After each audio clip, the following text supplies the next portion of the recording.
Bienvenidos de nuevo a Modo Potencial On, el podcast de Potencial Digital. Como sabéis, congreso que se celebrará de nuevo en Badajoz, en IFEBA, el día 2 y 3 de octubre. Es un congreso que habla de inteligencia artificial, ciberseguridad, transformación digital, robótica y muchas más cosas. Hoy tenemos acompañándonos aquí a Luis Miguel Garrido, que es director comercial en Extremadura, en Andalucía y en Canarias de una de las grandes empresas del ámbito de la ciberseguridad, del ámbito tecnológico, una empresa que, si no me confundo, es americana, pero que tiene presencia en prácticamente todo el mundo.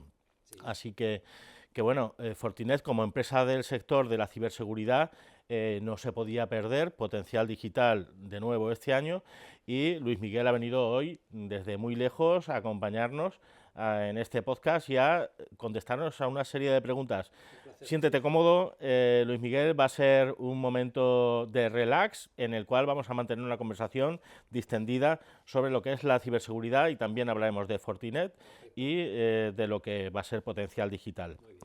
Luis Miguel, Fortinet habla de lo que es la seguridad extremo a extremo.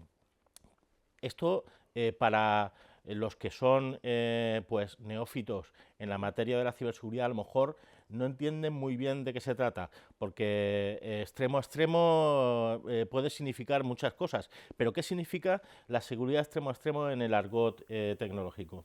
Pues te cuento un poquito. Vamos a ver, en este momento cualquier organización, tanto pública como privada, está en procesos de transformación digital. Está al final utilizando tecnología, estamos hablando de cloud, IoT, inteligencia artificial, está facilitando el teletrabajo de las organizaciones. Al final lo que está ocurriendo es que la superficie de exposición y el riesgo tecnológico es cada vez mayor. Los malos, por otro lado, cada vez son más activos, utilizando también inteligencia artificial para atacar, y además hay una carencia importante de recursos con conocimientos de seguridad, con lo cual es un poco la tormenta perfecta. Entonces, al final, cualquier organización en este momento lo que tiene que hacer es conectar usuarios, los propios o los que permite la organización, o dispositivos, porque hay veces que son dispositivos que se conectan a través de redes a recursos que están donde estén. Estarán en el data center propio, en el data center de terceros, en la cloud, donde estén, donde tengan que estar. Por tanto, cuando hablamos de extremo a extremo, es intentar proteger con una solución única, una solución de una plataforma única que nos permita tener información de cada uno de esos diferentes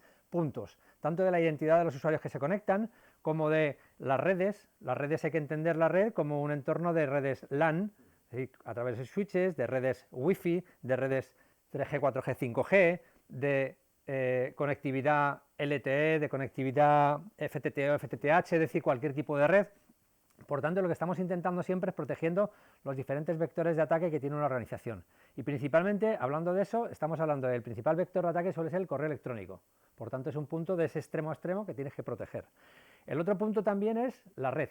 La red entendida de varias maneras, tanto ese tipo de firewall tradicional que se pone en cualquier organización para proteger un poco el entorno, pero también el acceso remoto. Lo que se está produciendo es mucho ataque de cadena de suministro. En vez de atacarte directamente a ti, que tienes unos buenos medios, lo que hago es ataco a un proveedor que tiene menos medios y con eso me consigo meter. De hecho, esta misma semana ha habido un ataque importante a Salesforce por un proveedor de Salesforce que al final ha terminado en todos los clientes de Salesforce, muchos de ellos se han visto afectados. Es decir, al final ese es un camino muy tradicional. Entonces, otro punto importante son las aplicaciones web con las que se da servicio a ciudadanos o a los clientes, entonces también es otro punto a proteger. Y tener en cuenta que todo esto termina estando en el puesto del usuario, por tanto también hay que proteger al usuario. Por tanto, esa seguridad extremo a extremo es aportar soluciones que nos permitan proteger la identidad del usuario, la red, el correo electrónico, las aplicaciones web, el puesto de trabajo, de una manera orquestada y correlada. Muy bien. Con la nube, con el escenario nuevo que tenemos con el teletrabajo, con la inteligencia artificial, lo que conocemos como superficie de exposición, pues ha crecido mucho, ¿no? En ese escenario en el que nos encontramos de crecimiento de superficie de exposición, ¿cuáles son los principales errores que cometen tanto las empresas como las instituciones a la hora de intentar protegerse?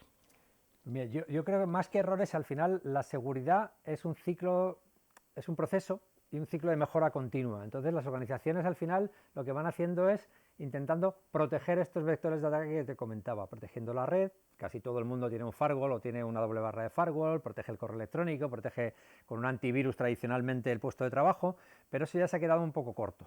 Es decir, digamos que la seguridad tiene varios componentes. Está la parte de protección, pero también la parte de detección y respuesta. Si tú solo te dedicas a protegerte, estás poniendo barreras, pero no te estás anticipando a los malos, a cómo te van a atacar. Es muy importante detectar de manera temprana. ¿Cómo detectas de manera temprana? Pues, por ejemplo, en el puesto de trabajo, cada vez más los fabricantes ya no solo tenemos soluciones de antivirus tradicionales, sino de detección, saber qué está haciendo, qué procesos corren dentro del equipo, quién está haciendo cambios en procesos, quién está haciendo determinadas cuestiones dentro ya del sistema para poder controlar que pueda ser un ataque y poder parar ese tipo de ataques. Es decir, son soluciones de EDR, de detección y respuesta en el endpoint. Pero también hay soluciones de detección y respuesta en la red para detectar movimientos laterales, porque los malos lo que hacen es se conectan, se mueven, escalan privilegios para llegar a donde de verdad está el objetivo que tienen, que normalmente suele ser hacer dinero, o robarte información, o cifrar los recursos. Entonces, digamos que hay todo un conjunto de tecnologías que van orientadas ya no solo a la protección per se, sino a la detección. Y yo creo que las organizaciones lo que tienen que ir haciendo es cambiando ese paradigma de no solo proteger, que está muy bien, bueno, pones algo por lo menos, ir un pasito más a empezar a detectar. Y hay una cosa muy importante también, la detección temprana. Es decir, esto es como el almanaque ese de Regreso al Futuro, el saber cómo te van a atacar. Ya hay tecnologías que nos están permitiendo identificar qué superficie de exposición tenemos, o sea, qué activos tenemos publicados en Internet, qué páginas web, qué IPs, poder saber cómo nos ve un atacante desde fuera para saber qué puntos ciegos tenemos, qué puntos débiles tenemos y anticiparnos a esos malos que no puedan entrarnos. Tened en cuenta que casi los principales ataques en este momento son robo de credenciales. Hay credenciales robadas, hay más de 1.000 millones de credenciales robadas en la dark web, que valen poquito, pero valen un dinero. Entonces, lo que están haciendo en casi todos los ataques que se producen, en muchos casos lo que se consiguen son credenciales, o bien robadas, o bien porque por ingeniería social se hacen con ellas, y a partir de ahí consiguen entrar en la organización. Entonces, tenemos que también anticiparnos a eso. Muy bien.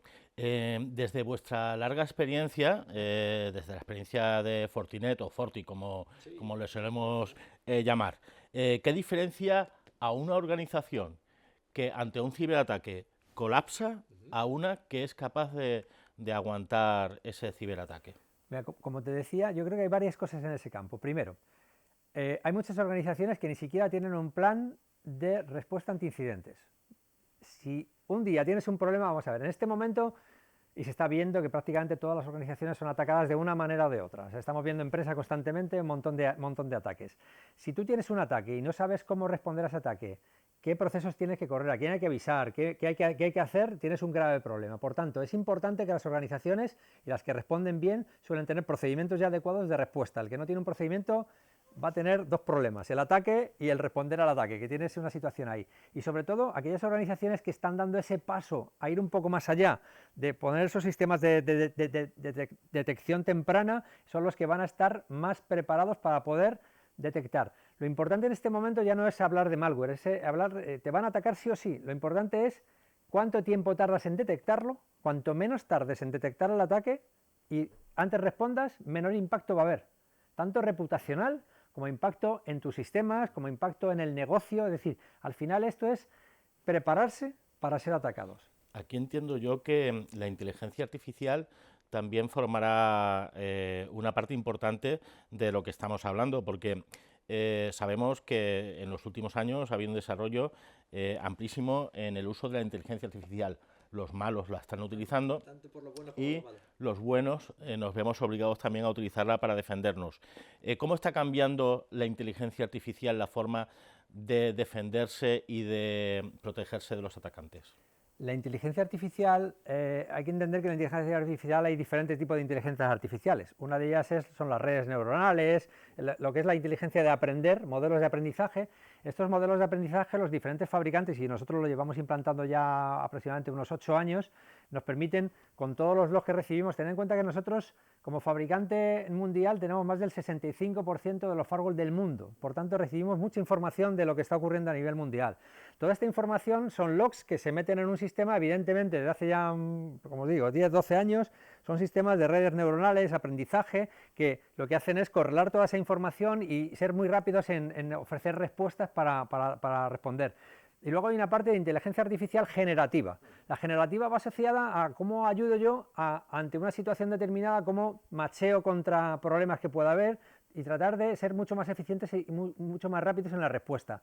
Por tanto, como fabricantes nosotros, y prácticamente toda nuestra competencia evidentemente, lo que está haciendo es utilizando inteligencia artificial tanto en la parte de la detección temprana de problemas como en la parte operativa ya de responder de manera rápida, incluso automatizar tareas que en cuanto detectas que hay un comportamiento determinado, automatizar una tarea y la inteligencia artificial te permite ser muy eficiente. Porque al final yo te comentaba al principio que uno de los graves problemas es la escasez de personal formado en ciber. A nivel mundial se habla de más de 1,5 millones de personas y en España nos ocurre igual, hay una carencia muy grande, por tanto es muy importante que las organizaciones, tanto públicas como privadas, que tienen ese problema, puedan dotarse de herramientas que tengan esa capacidad de inteligencia artificial para ser efectivas, porque si no, al final, si lo tienes que hacer todo manualmente, y sobre todo hay un problema también, hay muchas organizaciones, en esa línea de la pregunta anterior, que lo que hacen es ir comprando soluciones individuales. Cuando tú tienes 20 soluciones individuales con 20 consolas, el día que tengas un problema, ¿dónde miras?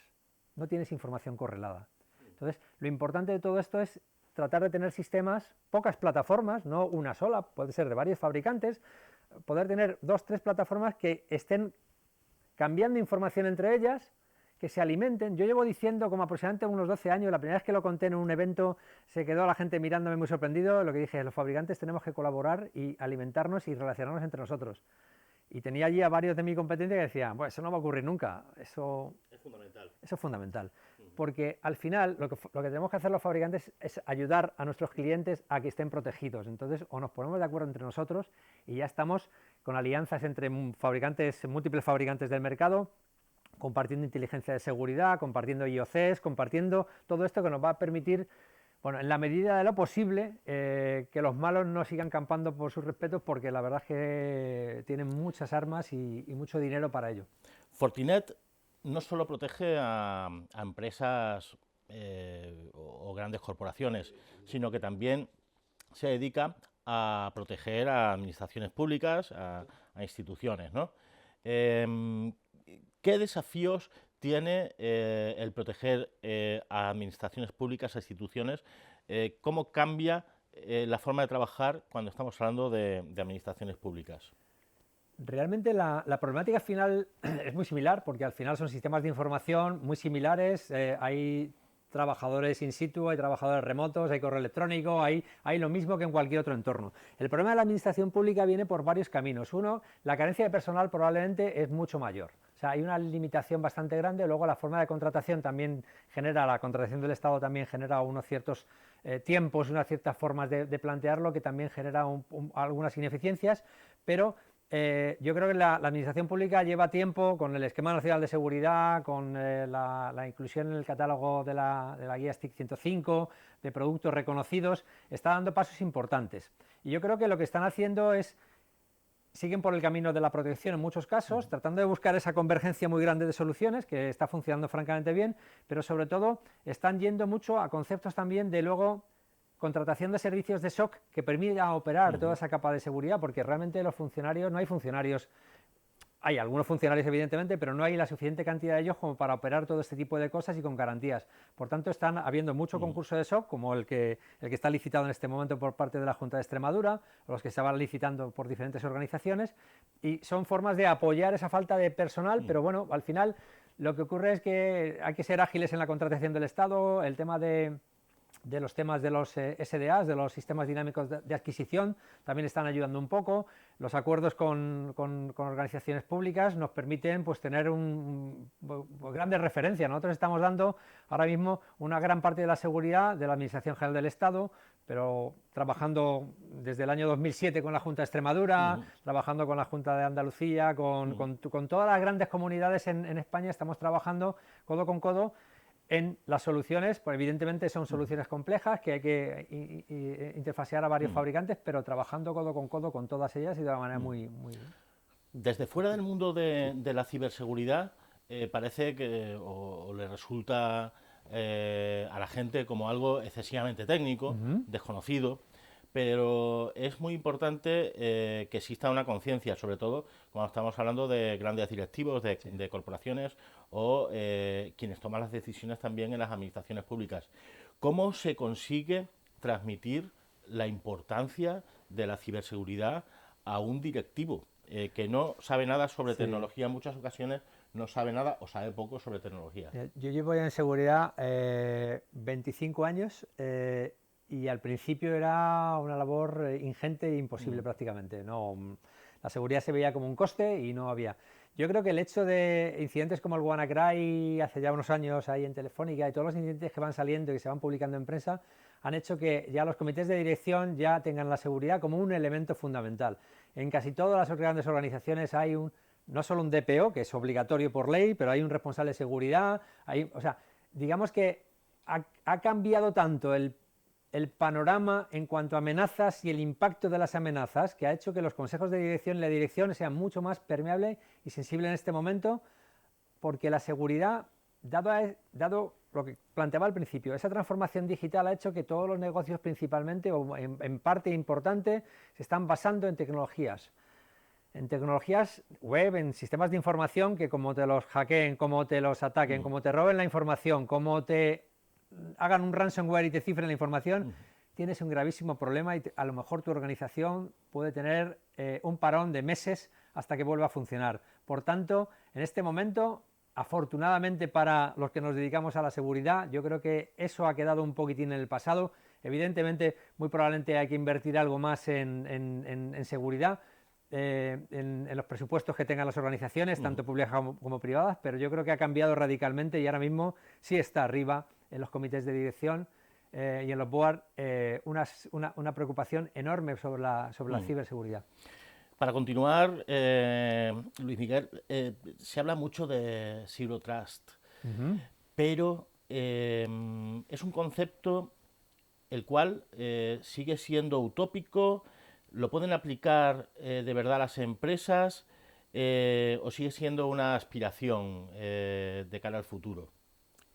Es un concepto y es bastante real y se puede aplicar sin ninguna duda. A ver, el Zero Trust no es más que no confiar en nada. Es decir, cuando alguien se conecta a mi organización, antes tenía una VPN que directamente, en cuanto yo me conectaba, ya tenía un canuto directo contra...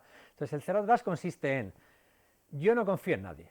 El usuario me tiene que decir quién es, autenticarse con un segundo factor, con un dispositivo reconocido por la organización, tiene que tener un antivirus instalado, se tiene que conectar a un determinado horario, se tiene que conectar de una determinada geografía, no tiene que tener vulnerabilidades en su puesto. Es decir, le vamos a comprobar un montón de parámetros, pero no solo en el momento que se conecta, como pasaba en los VPN, sino en todo momento de la conexión. Si cambia algo, yo recuerdo que en algún momento el ordenador iba lento y dices, me quito el antivirus, que esto me está dando problemas. Pues el día que te quites el antivirus, el Zero Trust te va a tirar directamente. Es decir, lo que estamos cambiando con el Zero Trust es no confío en nadie, creo que todo el mundo puede ser malo para la organización y lo que hago es verificar y dar solo voy a dar acceso a los usuarios a lo que tengan que acceder. No le doy un canuto disponible para que pueda hacer donde quiera. No. Lo que voy a hacer es limitar. Eso está ya funcionando en muchas organizaciones. Lo que pasa que realmente el Zero Trust es una filosofía mucho más global, pero realmente empezar con implantaciones Zero Trust ya está funcionando en muchas organizaciones y sobre todo para ese acceso remoto a los recursos. Cuando digo remoto me refiero a acceso tanto de los usuarios que están dentro de la organización como fuera. Yo puedo implantar Zero Trust también dentro de la organización, solo le dejo acceder a donde tiene que acceder y verificando en todo momento sus permisos, su identidad, con qué dispositivo accede y la postura de seguridad de su dispositivo. Eso es una realidad y se puede y se está desplegando en muchas organizaciones en este momento. Hace breves fechas pude compartir con vosotros una serie de charlas y conferencias que disteis yo me quedé ahí con varios casos de éxito. Hubo ahí varias empresas clientes vuestras que estuvieron hablando de esos casos de éxitos y cómo vosotros les habíais ayudado a transformar, desde respetando la confidencialidad que entiendo que tenéis que respetar, pero ¿podrías contarnos alguno de esos casos de éxito de forma muy escueta? Sí, mira, Citar algún caso de éxito en los que Fortinet haya transformado mira, la seguridad de una compañía. te voy a citar un par de ellos, además de Extremadura, Ujú, y como son contrataciones públicas, pues se puede hablar de ello. ujú, El primero, por ejemplo, es la Diputación de Cáceres. Nosotros con Diputación de Cáceres llevábamos mucho tiempo trabajando en la parte de seguridad de la red. ujú, Tenemos un firewall allí que estaba protegiendo. Empezaron ya a proteger el correo electrónico y en los últimos contratos que han ido sacando, ya la preocupación por la seguridad ha sido mucho mayor y ya lo que han ido haciendo es ya no solo proteger esa red, ya no solo con los firewalls, sino también con switches y con APs, con electrónica de red, que te permite también un control de toda la seguridad extremo a extremo dentro de la parte de la red, seguridad del correo electrónico, seguridad de las aplicaciones web, el EDR para proteger el ujú, puesto, es decir, estamos ayudando a transformar en esa parte de protección ujú. inicialmente. La parte de detección pues irá llegando cuando se pueda y en Claro. función de los presupuestos que tengan y de la parte estratégica de la organización, pero les hemos ayudado a ir evolucionando hacia una protección mucho más extremo a extremo, mucho más global y sobre todo lo más importante es donde todos esos sistemas reportan logs, se gestionan Ujú, centralizadamente y reportan logs a una plataforma única. Y esa ujú, plataforma única correla todo y te permite precisamente con IOCs saber si en esos logs hay algo de un correo malicioso ujú, que pueda tener un problema o un endpoint que tiene también una situación. Y esto también se ha hecho a nivel de todos los ayuntamientos a los que da servicio la Diputación. ujú. Se ha desplegado también tecnología de seguridad y de EDR en todos esos ayuntamientos. Por tanto, estamos securizando ya no solo la parte central de la Diputación, sino también Ujú, la parte de conectividad de los ayuntamientos a los que da servicio. Ese sería un ejemplo. Y otro ejemplo, incluso mayor en alcance, ha sido, y que se está desplegando en este momento, también concurso público, Ayuntamiento de Mérida, donde ya no solo han puesto todo eso, sino además han ido a conceptos de seguridad de la identidad, es ujú, decir, dotar de un segundo factor de autenticación, porque como decía, como roban credenciales, ujú, pues hacen con credenciales buenas y permiten entrar. Si tú tienes un segundo factor de autenticación, ya no solo es la credencial, el usuario y contraseña, sino también algo que tengo. Tengo un token de ujú. autenticación que cambia cada 35, 40, 60 segundos y dice que, que soy yo. Que Claro. soy yo. Entonces, digamos que estamos evolucionando muchísimo más en proyectos de este tipo y también en Extremadura, que para mí es una gran Ujú. alegría, también en la responsabilidad que tengo y bueno, ya que estamos aquí en esta tierra, pues ver cómo organizaciones públicas también de Extremadura están apostando Ujú, por mejorar su seguridad, dar un mejor ujú. servicio a los ciudadanos y un servicio mucho más seguro. Claro que sí. Estamos en modo potencial on y por lo tanto estamos en potencial digital y vosotros sois Gold Partner de nuevo, otra Ujú, vez, un año más, correcto. en este magnífico congreso. ¿Qué os ha motivado para volver a participar de forma activa siendo uno de los principales patrocinadores? Nosotros tenemos una apuesta decidida por Extremadura desde hace más de... Yo llevo en la compañía 16 años y esos 16 años yo llevo visitando esta tierra y tratando de evangelizar, contar qué nuevos desafíos en seguridad van apareciendo y ayudando a las organizaciones públicas y privadas. Por tanto, para nosotros es un evento muy importante, además un evento en el que estamos francamente agradecidos a la Junta que tenga este tipo de iniciativas porque la seguridad al final se basa también en concienciación. Ujú, Ya no solo proteger y detectar, como hemos hablado, sino concienciar. Y yo creo que la concienciación es fundamental y este tipo de eventos lo que hace es precisamente ayudar a concienciar. Estamos todos, yo creo, en el mismo barco, nos paga, a cada uno nos paga, a mí mi organización, a vosotros, por ejemplo, la parte de la Junta, a otros les pagará quien sea, pero digamos que estamos todos aquí intentando ir contra esos malos que están intentando ujú, aprovecharse de una situación y hacer un dinero que bueno, pues no debería ser. Entonces, ujú, nosotros más que agradecidos a la confianza de la Junta y a poder sponsorizar un año más un evento como Potencial Digital, que es un evento de referencia en el sector claramente a nivel de ujú, comunidades autónomas y desde luego pues apostamos este año y seguiremos apostando en las siguientes ediciones porque para nosotros es ujú, un foro muy importante para ujú. seguir trasladando la palabra y Claro. trasladando la importancia de la ciberseguridad en todos los entornos actuales. Bueno, pues llegamos a la parte final Ujú. de este podcast. Luis Miguel, para cerrar este podcast, quería preguntarte o quería que lanzases un mensaje o un consejo para estas personas que nos están escuchando Ajá. hoy aquí y que puede ser una recomendación para empresas o administraciones públicas, como cuál sería el primer paso que deberían dar mañana para incrementar su seguridad. ¿Qué recomendación, una recomendación práctica y rápida que pudiese servirles? Yo creo que lo he avanzado un poquito en la conversación. Yo una de las cosas, hay dos cosas que siempre estoy yo planteando a las organizaciones, a cualquier, tanto públicas como privadas, que deberían hacer. Lo principal siempre llega por la identidad. O sea, alguien está intentando entrar en tus sistemas y entonces tienes que controlar eso. O sea, poner sistemas que te permitan controlar eso y sobre todo con un segundo factor de autenticación, en algún caso se puede llegar a burlar, pero es mucho más complicado. O sea, hay que poner, esto es como cuando pones la señal de la alarma típica y de, oye, si las demás casas no lo tienen, lo normal es que vayan a las otras casas porque tú ya tienes una seguridad. Entonces, pon una seguridad basada en la identidad, identifica a tus usuarios, identifícales con un segundo factor. Esto es un tema fundamental para que los principales ataques de robo de identidad no se produzcan. Eso punto uno. Y punto dos, pon sistemas dentro de tu organización que engañen a los malos. O sea, no hemos hablado de esto, pero hay un concepto que se llama deception, engañar al malo. Si yo pongo dentro de mi organización señuelos, miguitas de pan que me lleven a sistemas que son falsos, yo puedo simular una cámara de videovigilancia, puedo simular un router, puedo simular un entorno de videoconferencia, puedo simular prácticamente cualquier cosa, incluso puedo simular una cloud, como que tengo una cloud. Entonces, engañar a los malos para que vayan a donde tienen que ir y detectar de manera muy rápida que están dentro. Entonces yo daría dos consejos, porque en general casi todo el mundo está protegiendo, pero anticípate. Protege bien tus usuarios y anticípate a ese tipo de cosas para tener un control de manera muy rápida de, oye, tengo un problema. Inmediatamente arranco ese procedimiento de respuesta anti-incidentes, que también es importante tenerlo, para poder ya estar mucho más protegido y que el impacto sea muchísimo menor. Muchas gracias, Luis Miguel. Gracias, Luis Miguel Garrido, que es director comercial de Fortinet en Extremadura, Andalucía y Canarias, y que hoy ha querido compartir este momento con nosotros para darnos unas pinceladas sobre los temas que más sabe, o sea, que son la ciberseguridad, ¿no? Os recuerdo que pronto estaremos de nuevo con vosotros en otro nuevo podcast en modo Potencial On, y que los días 2 y 3 de octubre os esperamos en Badajoz, en IFEBA, en una nueva versión de Potencial Digital. Muchas gracias. Muchas gracias, allí nos tenéis también.